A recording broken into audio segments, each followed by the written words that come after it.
Nice to see everyone. I'm Aaron Gunnarsson. I'm with, here now tonight with the Studio for High Performance Design and Construction. Welcome you here for this building science discussion series topic of indoor air quality. So use the chat room, use the raise hand feature, and we're going to welcome your discussion here.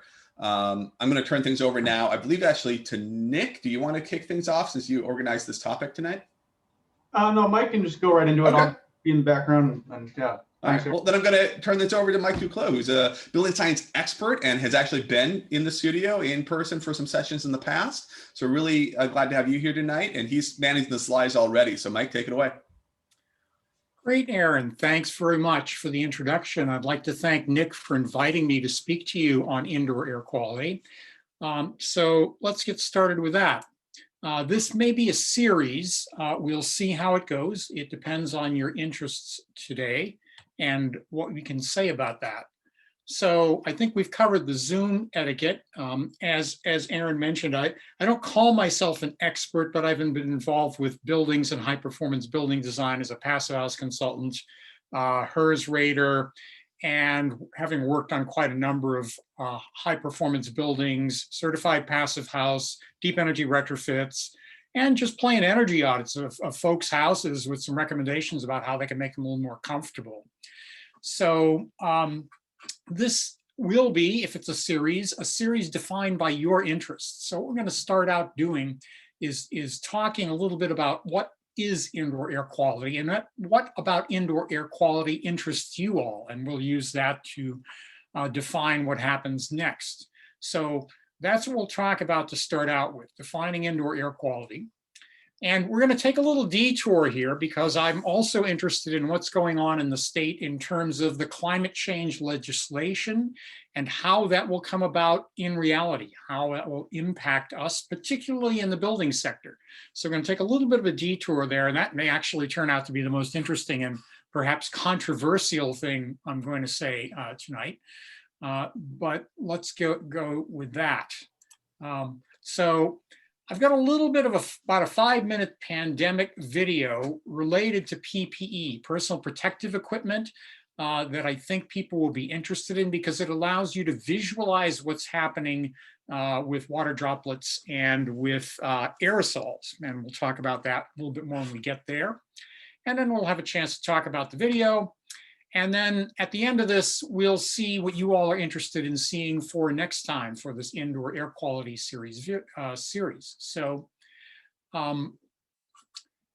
indoor air pollutants, there are a variety of them, right? And one of the things I'd like us to try to do here is define what air pollutants of concern are for you. In other words, what are you concerned about? So what I'm going to do here is just shrink this down. And then in the chat, why don't you type in other air pollutants that you might be interested in? For example, what I've got here is relative humidity. If it's like too humid, you can get things happening that are unpleasant. Radon, everybody knows about that. Anybody have any other pollutants you might be concerned about? Just type it into the chat. Okay, carbon monoxide. Anything else? Yeah. And we've also got particulates and VOCs and COVID. Okay, we'll call that virus. We'll call it COVID virus because we can have more than one kind of, and then smoking or cooking. Cooking is a good one. And microparticles, we'll put that in with particulates. I think that's what I'm seeing. Let me move the chat. Oh, wood stove particulates. Sorry, I missed that.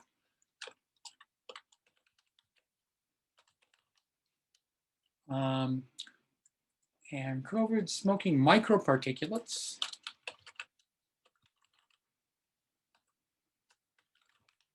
Dinner. How is that an indoor air pollutant? Anything else? Overuse of dryer sheets. So that's interesting. How about if I put in that, I odors or let's see, what would you call that? Perfumes? Let me just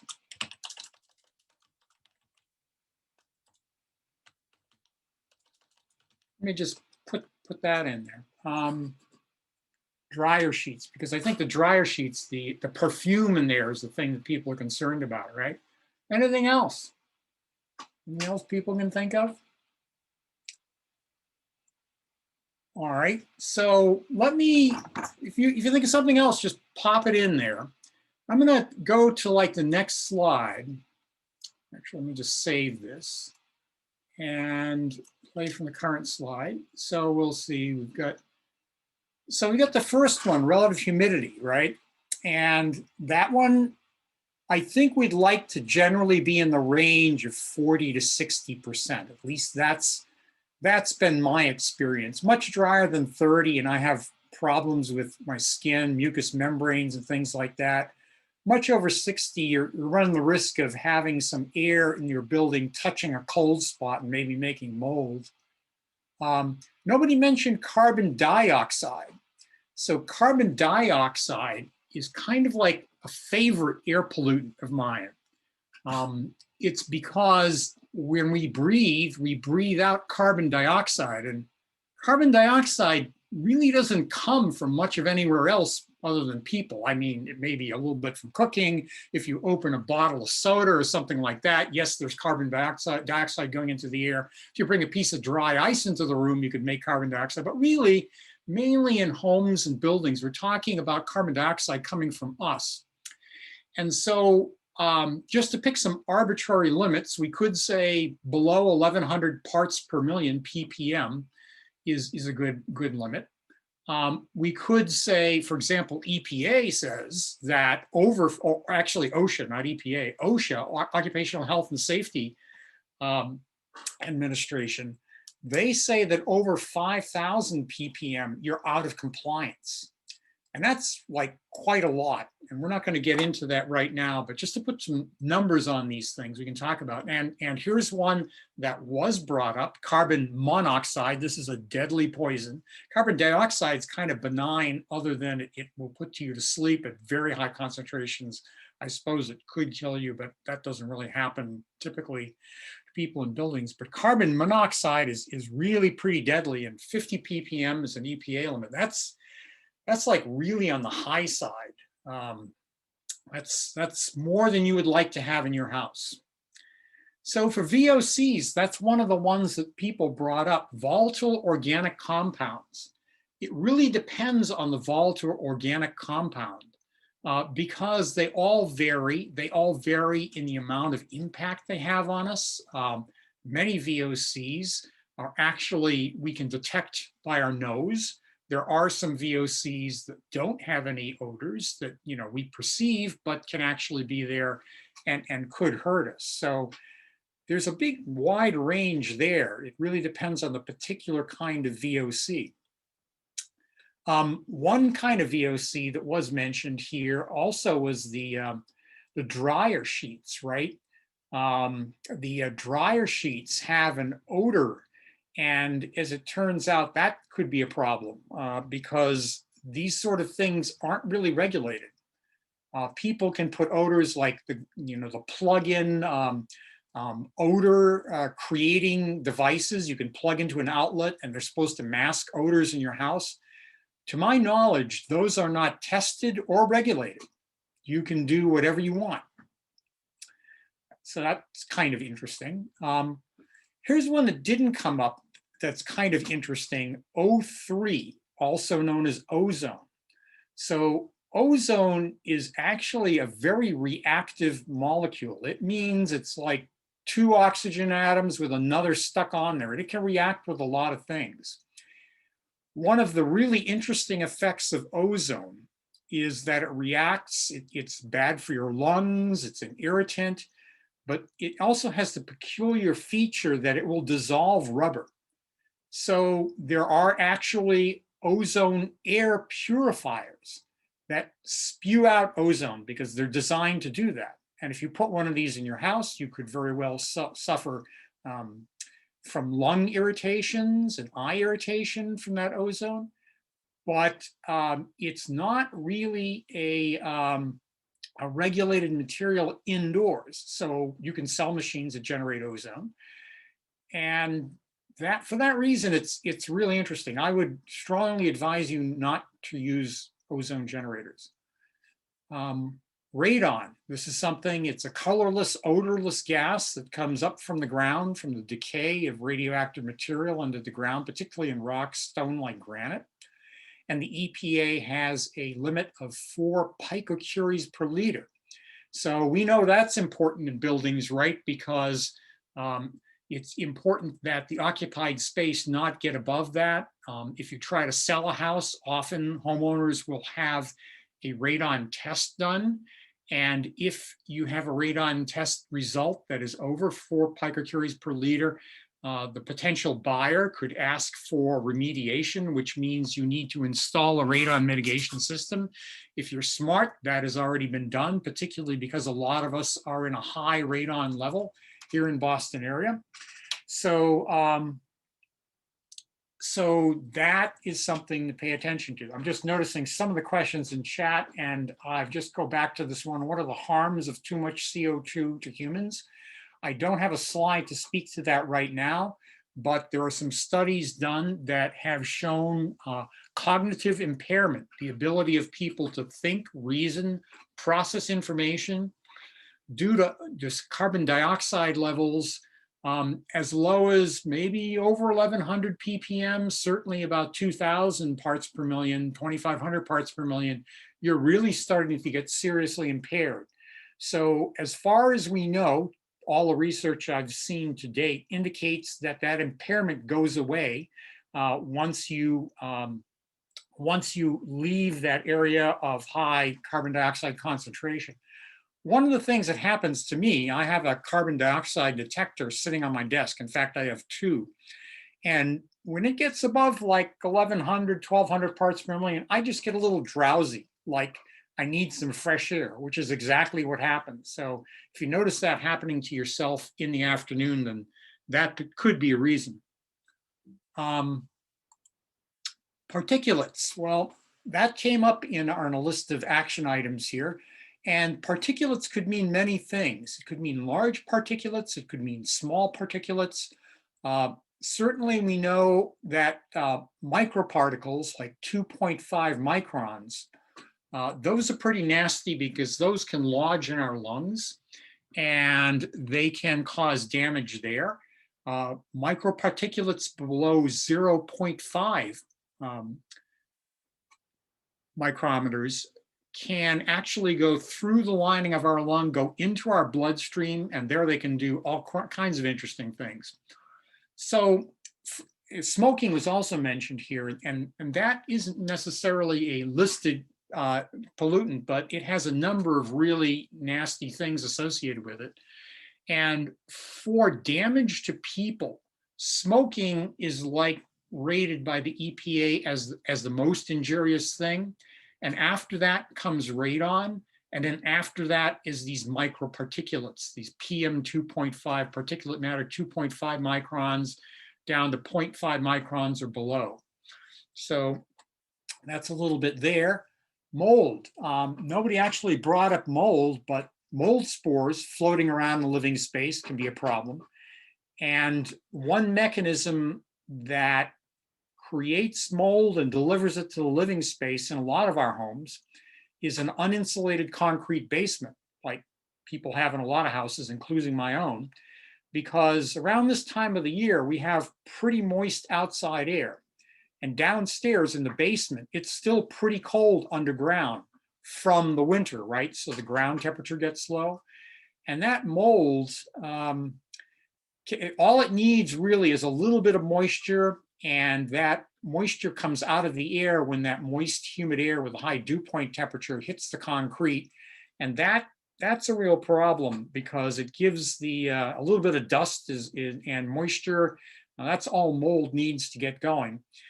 And another thing that happens, so that where mold exists in your basement, stack effect will pull it up into the living space. So that's a problem. And we also see mold on roof sheathing, right? Because air leaking up from a bathroom fan that's not necessarily well air sealed will be moist, and it will hit the cold roof sheathing in a ventilated attic, and it will cause some mold spores there. And then if we have a leaky return in an HVAC system in that attic, it can pull those spores from the attic down into the return, and then it gets spewed out throughout the house. So when you see mold spores on attic sheathing, that really is a problem that should be addressed. Certainly if you have a HVAC system with a return up there, because they can get pulled into that HVAC system and then they'll get spread out through the house. Or in the summertime, stack effect actually goes backwards. When it's warmer inside than outside, we have air going down from the attic into the living space. And that's a reason why we need to be careful there. And let me just see a couple of other things here. Yes, there has been some great research. And I think that link that's in the chat box may be they have a really nice graphic there that I'm thinking about. Let me just see what that is. Yeah, this is a really good study. Let me just see if they have a picture there or not really quickly. No, I don't think so. Anyway, we'll go back to this. So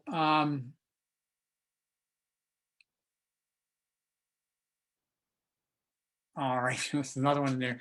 Viruses. So yeah, those are certainly an indoor air pollutant, and that was one that was picked up by people's in people's chat. And this can be a really big problem if they are in concentration. I'm going to talk a little bit more about this when we get to the video. But viruses, particularly the COVID virus, travels in two ways, really, from people. We know it's a respiratory transmission mechanism primarily. You could possibly touch a surface and then touch your eye and then introduce a virus from that surface to your finger to your eye.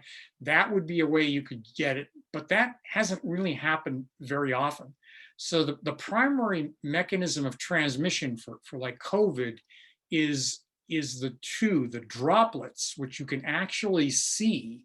If you have, I've seen people doing self-streaming live, and if you have a light source behind, you can see the fine droplets coming out of people's mouths.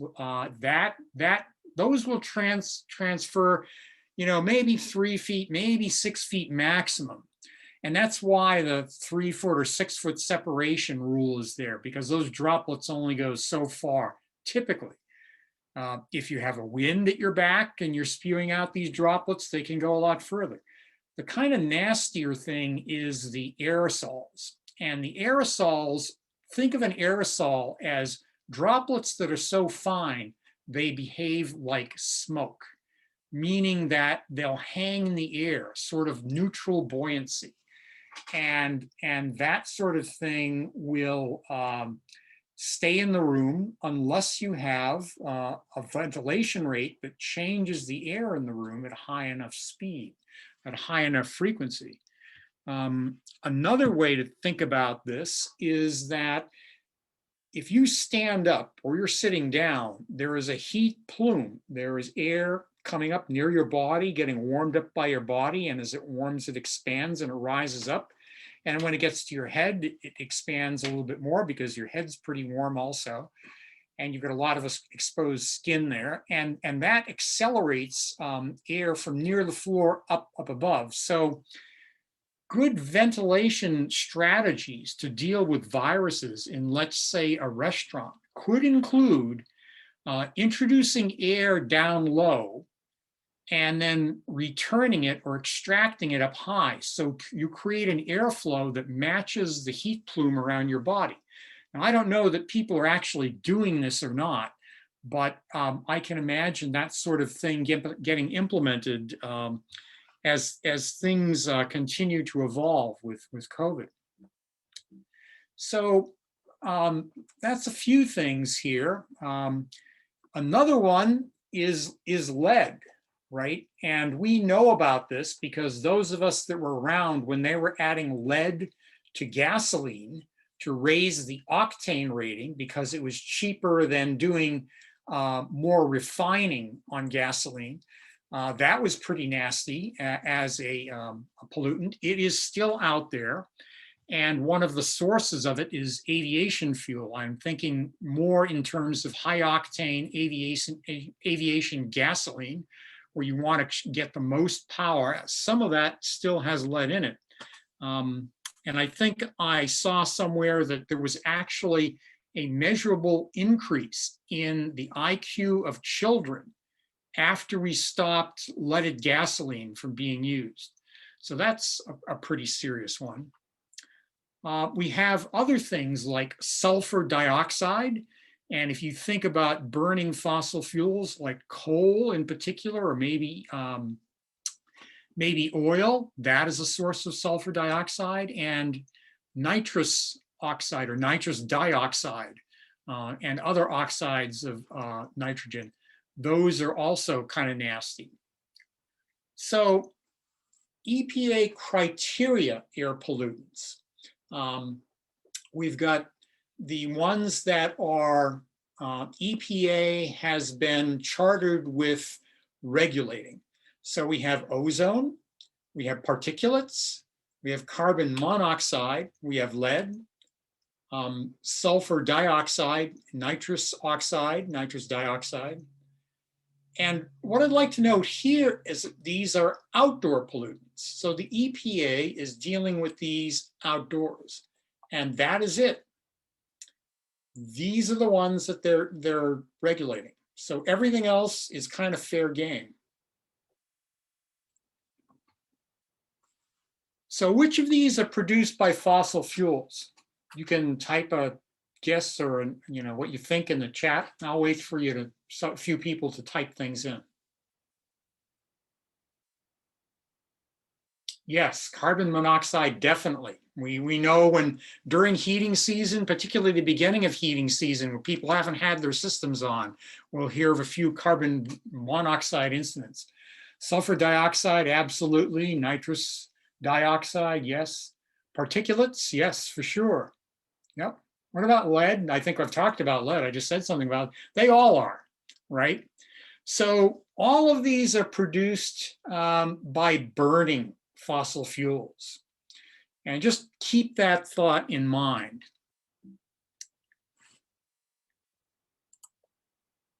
So what are the EPA regulated indoor air pollutants? You can just guess, type some guesses in the chat box. Now wait a minute for people to have a chance at this.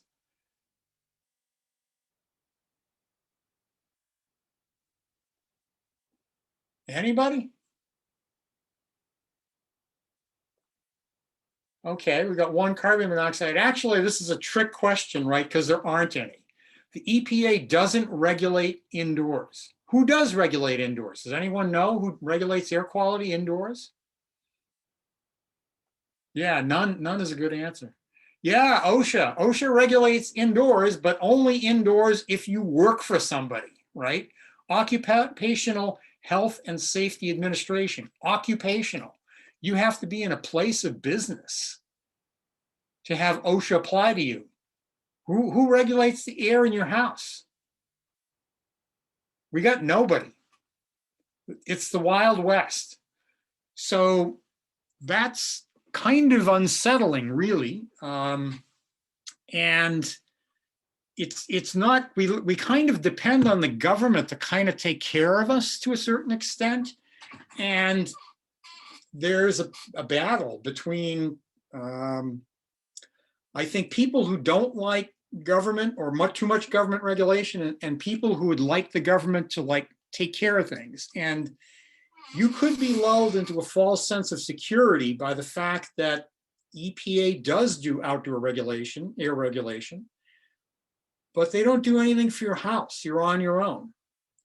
So that's kind of an interesting point. Aaron, I think somebody's looking to get in.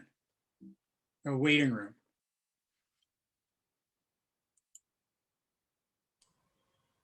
So what sources of indoor air pollution do we have? Well, we've just talked about burning fossil fuels, and combustion appliances are one of them. You want to guess on any other sources of indoor air pollution? What does the EPA say that is a source of indoor air pollution, but they're just not regulating it? Type something in the chat. Cooking, yeah, for sure. That's VOCs. Those are the things you smell typically. Anything else? Boilers, yep, that's a combustion appliance for sure. They can definitely do it. Anything else? Yeah, that's breathing is carbon dioxide. That's certainly us. Hot water heaters, that's again the combustion appliance. It would not apply to electric hot water heaters. Any other ideas? Dust, yeah. It would be a good idea to keep your house clean. And if you're really careful about things, like when we went out to get a new vacuum cleaner, my wife wanted a new vacuum cleaner. And what we did was I let her choose whatever vacuum cleaner she could choose, as long as it could have a HEPA, H-E-P-A filter. And HEPA is the highest standard of air filtration. You know, you have MERV ratings for filters, MERV 8, MERV 10, MERV 13, MERV 15. HEPA is better than all of those. So why would we want a really good filter on our vacuum cleaner? Anybody guess why?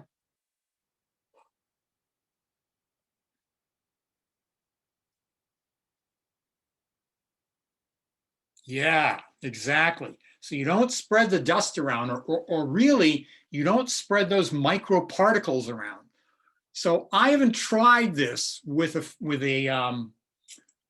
vacuum cleaner that has your average paper pleated filter, but I'm going to do this. I'm going to bring my vacuum cleaner that's just my shop vac upstairs and put it next to my microparticulate counter and see what happens.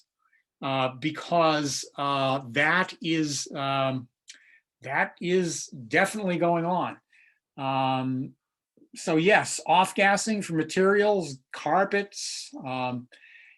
So what would happen if you had a vacuum cleaner and you were like vacuuming your carpets and there are microparticulates there, and there sure are. They would go into your vacuum cleaner and then get spewed out into the air. So if they weren't doing any harm down there in the carpet, all of a sudden they're billowing up in the room. So HEPA filters for vacuum cleaners are a really good idea. And while we're talking about HEPA filters, if you have a HEPA filter that is just in a little machine where it pulls air through the HEPA filter and then it pushes out clean air, you can actually filter not only microparticulates out of the air, but viruses. And there are products like this to continuously clean the air in rooms. So that's something to consider. Pet hair, yes, for sure. People are allergic to pet hair. And yeah, I don't know if pollen or pet hair allergens would get through a regular vacuum cleaner filter, but a HEPA filter would definitely stop those. So let me go down the list that I got here. Tobacco, right? Smoking, cigarette smoking, certainly that's a really nasty one. And as someone already pointed out, materials, building materials. Anybody got ideas about building materials that you would worry about off-gassing? Just type some guesses in to the chat. Spray foam, yeah, for sure, right? We have definitely off-gassing. We know that when you make foam like rigid polyiso or EPS or XPS in a factory, there are very carefully controlled conditions for that manufacturer. They don't want to spoil any product. They've got OSHA breathing down their necks, making sure their workers are in a good environment. So that factory manufactured sheet good really doesn't off-gas a whole lot. But when you site manufacture foam, when you use spray foam that's blown to site, all kind of nasty things happen. And there have been cases where not only have houses had to have roofs removed because it's really hard to remove closed cell spray foam once it's sprayed in. And if it's mixed wrong, if the temperature is wrong, it can be a horror show of thousands of square feet of material. And don't go there. I've got stories there. Yeah, glue, paint, those are things. How about OSB, oriented strand board, right? That has things like formaldehyde in it. How many people remember a 60 Minutes on flooring that was imported for China? I forget the name of the wholesaler. It was a major manufacturer wholesaler that was getting pressed flooring products from China that had formaldehyde in them. And this off-gassing exceeded, I think it was California's regulations. And so people became aware of it. Off-gassing from plastics like vinyl, that's for sure. Yeah, cleaning agents, those leaky paint and solvent cans. So what do? We put those in our buildings in the basement, right? And stack effect brings those things up along with the mold spores up into our living space because air leaks into the basement and gets up in the living spaces. So yeah, the sheetrock from China, lumber liquidators. Yeah, that's the one I remember from 60 Minutes. Sheetrock from China, that was certainly an issue. I forget exactly what issue that was, but those are all things to be careful about. So what would you do to avoid having these problems built into your building?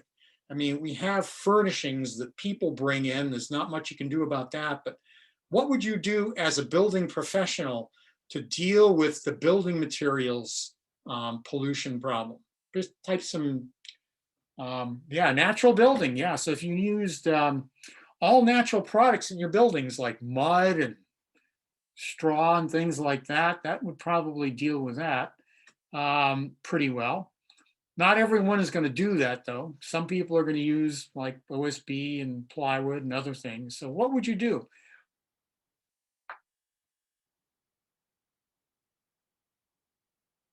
Just type in anything that, yeah, oh, there we go. Great. So we've got certified products.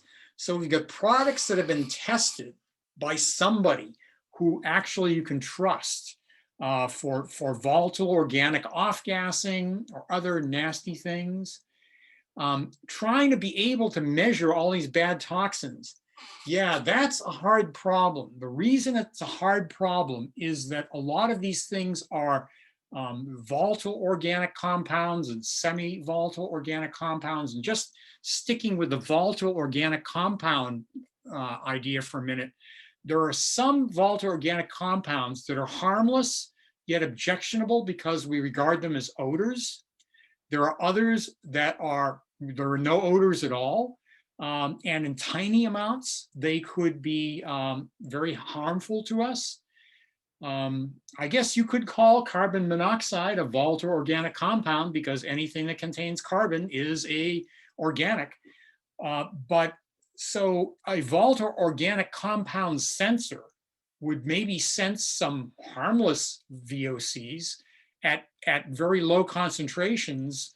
There may not even be an odor there that you can detect. So it wouldn't be a problem. But carbon monoxide at very low levels is a problem, as are some other volatile organic compounds. So that's an interesting problem. Being able to measure them, you would have to separate them out and know which ones they are. And that's a very interesting problem for volatile organic compound detectors. You have to know what it is you're detecting, and that's not an easy problem. Certainly choosing zero VOC materials is a great idea. Let's talk about paints, right? You're painting thousands of square feet of surface in your interior drywall on an average house, right? So it would be a really good idea to make sure that that paint, even if it costs you a little bit more money, is good. And there's also the Declare label that talks about that. Yeah, so if you had a sensor for each bad guy, you would have to enumerate all the different bad guys, and that could be quite a lot. So that's a measuring VOCs and understanding what they are is a tricky problem. It's certainly beyond me. But anyway, I would thought that would generate. So here we go. So deteriorated asbestos insulation, right? We figured out that this is bad stuff.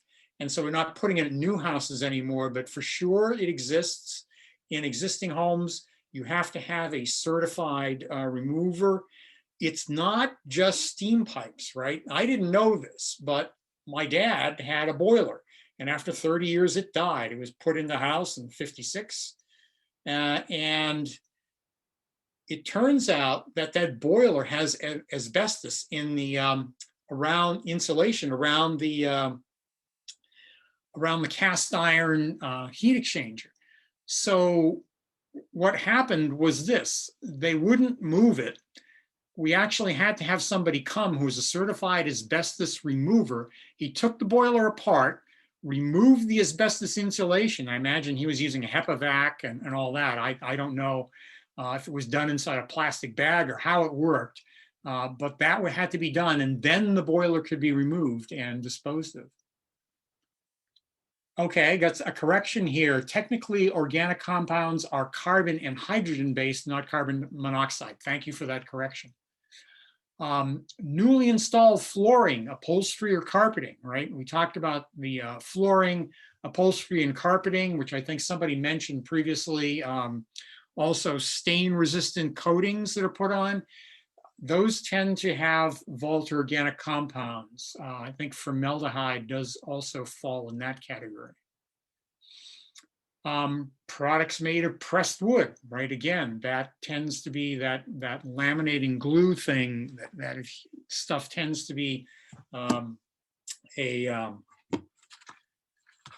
volatile organic off-gassing material. And someone mentioned earlier household cleaning products, right? Those scents. There are some that I've read have what is called a persistent bioaccumulative toxin. Persistent meaning it doesn't break down. Bioaccumulative meaning that once you bring it into a living being, it accumulates in the tissues, and toxin means it's poisonous to you.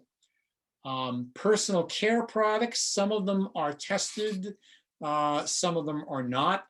Hobby products, like if you use paints or things like that. I remember that paint, I used to make model rockets, and the paint you would get for those was called dope for a reason. There were enough VOCs in them, you could actually get intoxicated on them.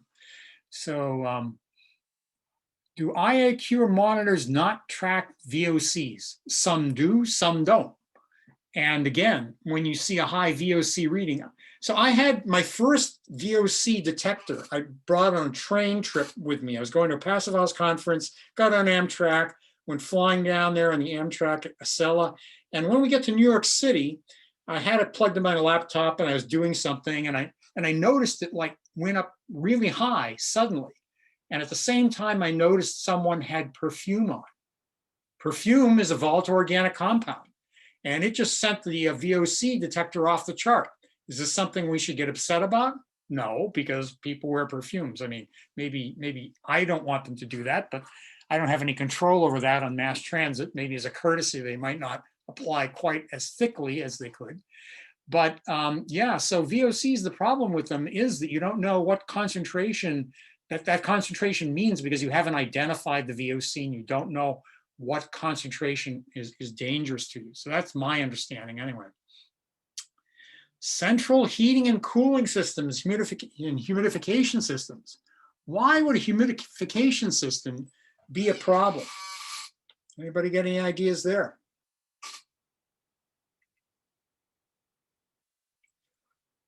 Yeah, mold. That's a really good answer. So let's think about this. You're humidifying the air and you're putting it into your house, and where does it go? Well, you know, you humidified the air, and you know it's because the air is dry, but the air is dry because it's entering your house. Cold air is entering your house, being warmed up by your heating system, absorbing moisture, and then going out of your house upstairs. And upstairs tends to be the attic, and the attic tends to get this moist air up into the sheathing where it turns the plywood or OSB black, and that black is mold. And then, as I mentioned before, if it gets up there, it'll eventually come down into your living space. There's that, there's filters, right? If you get stuff stuck in your filters and you're not changing your filters, that HVAC system can be circulating that material that should be trapped. Excess moisture, for sure, because that is a potential cause of mold. And then, of course, indoor air pollution can come from outdoors, because guess what? All the air we breathe comes from outdoors.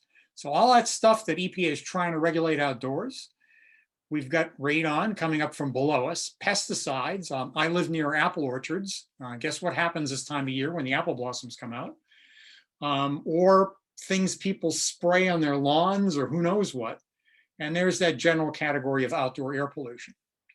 So I'm going to stop here for a minute, shift gears, and then we'll get back to this. But this is the part about electrification, building electrification. So the Global Warming Solutions Act, the 2030 Clean Energy and Climate Plan, and Massachusetts Climate Bill S9, which was just signed into law by Governor Baker. So what I'd like to talk to you about here is that the Global Warming Solutions Act has been lost since 2008. In 2016, a few environmental organizations, I think Sierra Club, the predecessor organization of Green Energy Consumers Alliance, and some private individuals sued the state of Massachusetts for failing to take action according to the Global Warming Solutions Act target of an 80% greenhouse gas reduction by 2050.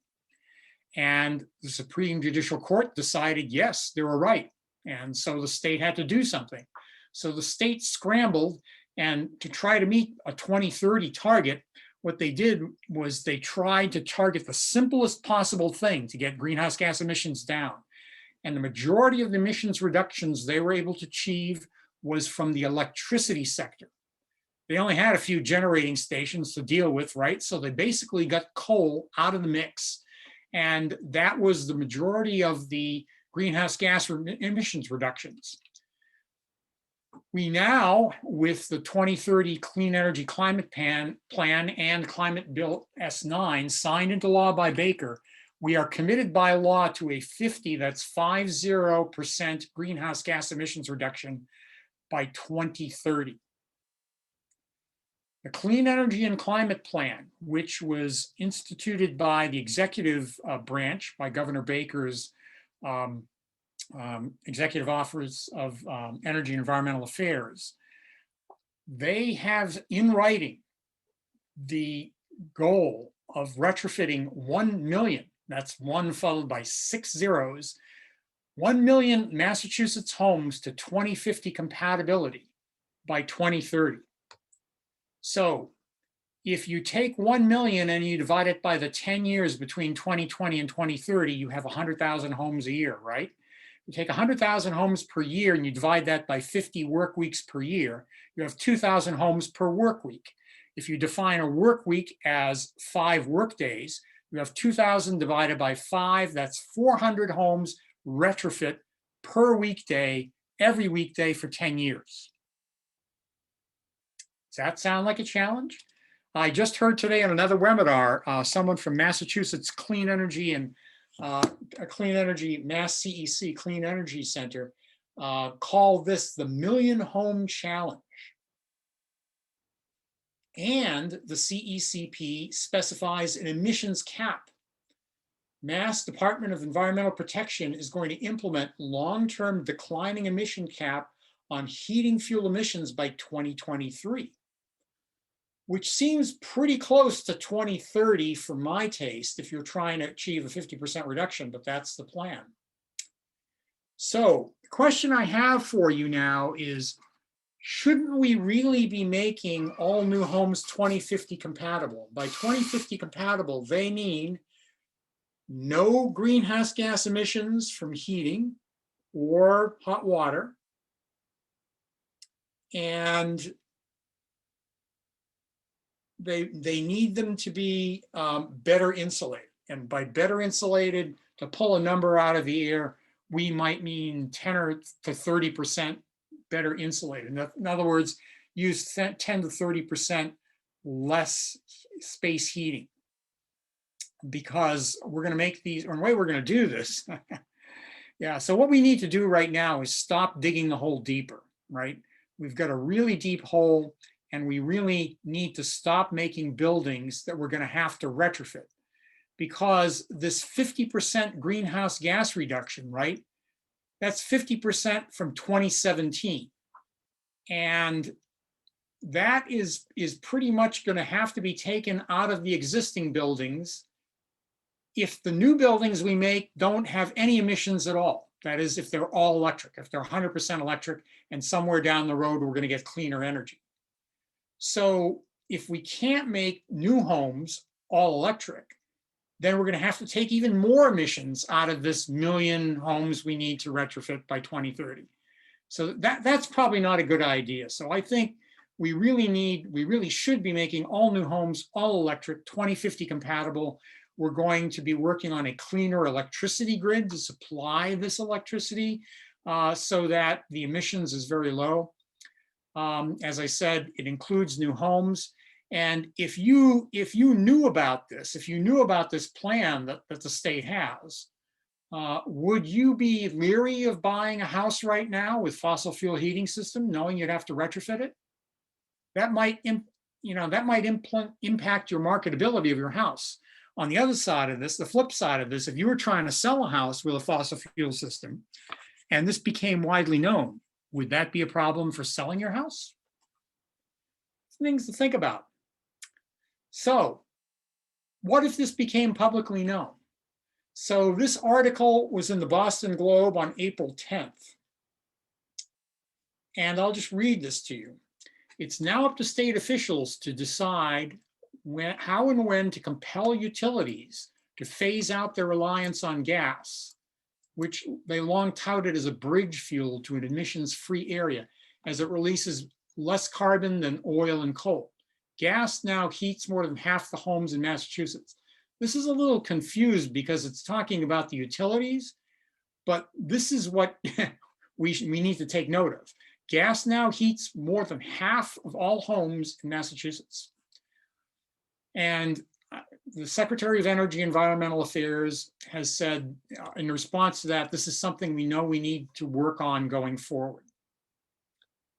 So the next little bit of this is, getting to zero net emissions will require some 3 million homes and 5 million vehicles to eliminate their use of fossil fuels. How that will be accomplished remains unclear, as does the cost for residents who already pay electricity rates nearly double the national average. And the secretary had this to say in response.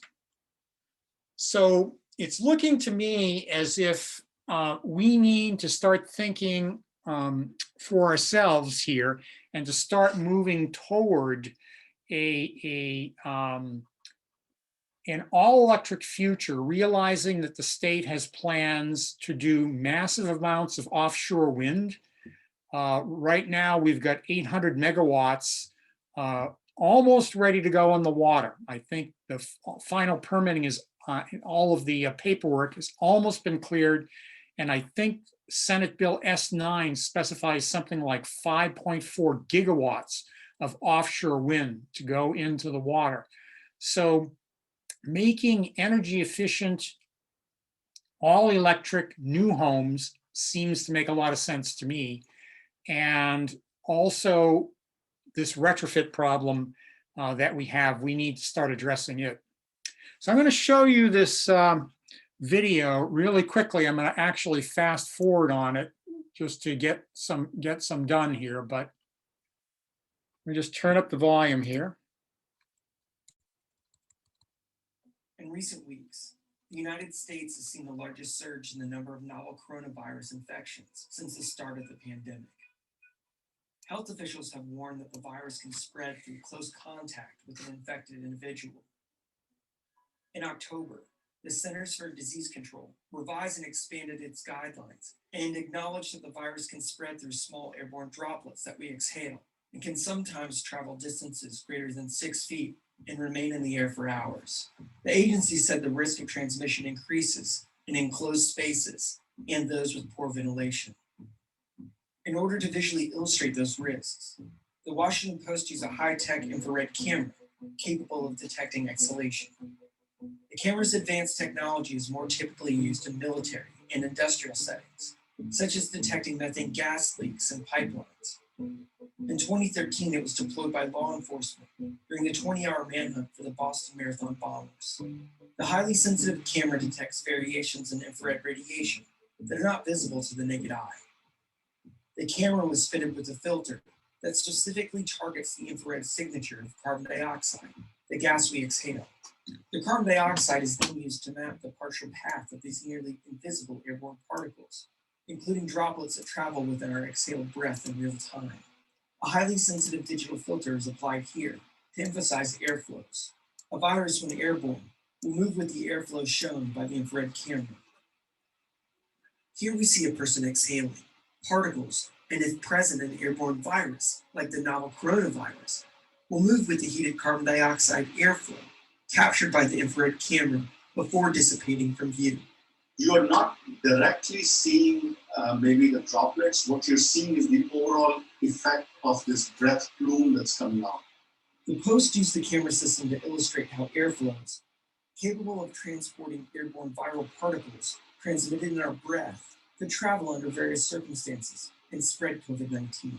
According to experts who spoke with the Post, the footage underrepresents the potential risk of exposure from these airborne particles, capable of potentially transmitting the virus. Those particles spread farther and linger longer than the visible exhalation plume, which dissipates quickly to a level of concentration that is no longer detectable by the camera.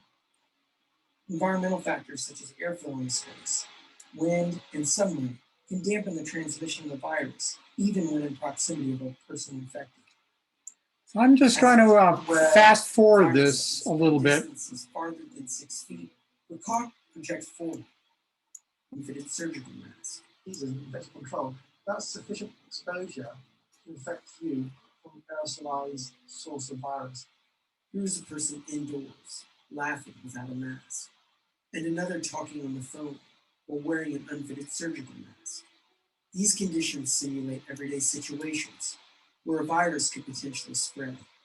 As seen in these examples, the breath plume changes directions when wearing a mask. When not wearing a mask, the droplets capable of transporting the virus project forward. If the mask is properly fitted, it can filter the droplets and redirect the exhalation. When this happens, there may be less of the virus in the air by the time it reaches the other person, reducing the chance of infection. So let's say you have 100 droplets coming out from the mouth. By the time they get past the mask, maybe there's only 80, maybe there's only 50, depending on what quality of a face mask you're wearing. But either way, it's going to reduce to some degree the number of droplets coming out. In this video filmed indoors, two people are talking and wearing masks. So much is contained by the mask. And I don't see any air crossing that zone at all. Masks can limit the transmission of the virus, but the risk of transmission to others increases if the mask is not properly fitted. There's a person that's wearing a mask and is not well adjusted. What you see in the video is the people backwards. Because the curvature of the mask is there behind you. So the last place where you want to be is behind a person whose mask is not fitting well. Because if there are viruses, that's where the viruses are going to be. The infrared camera provides.